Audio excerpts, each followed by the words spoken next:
बातमी कोकणातून आहे। चिपळूणमधील कृषी महोत्सवाच्या कार्यक्रमावेळी भाजपचे नेते आणि विद्यमान खासदार नारायण राणे यांना भोवळ आली।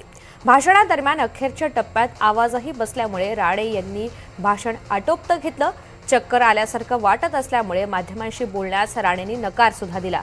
कार्यक्रमाच्या ठिकाणाहून नारायण राणे गेस्ट हाऊसच्या दिशेनं रवाना झाले।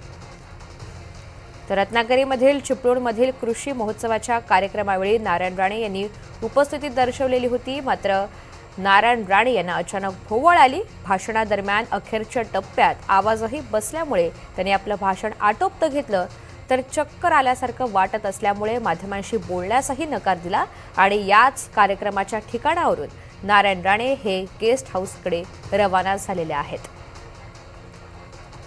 तर कार्यक्रमाच्या ठिकाणावरून आता नारायण राणे रवाना झालेले आहेत।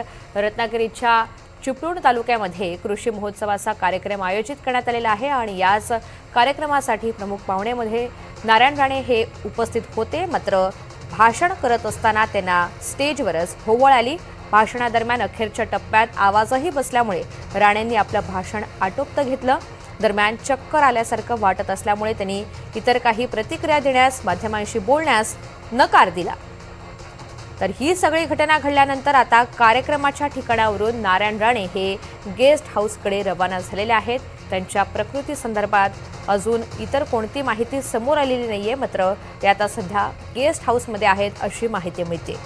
आज चिपळूणच्या कार्यक्रमामध्ये नारायण राणे यांनी उपस्थिती दर्शवली, मात्र याच कार्यक्रमामध्ये भाषणं सुरू असतानाच, मंचावर असतानाच त्यांना भोवळ आली आहे।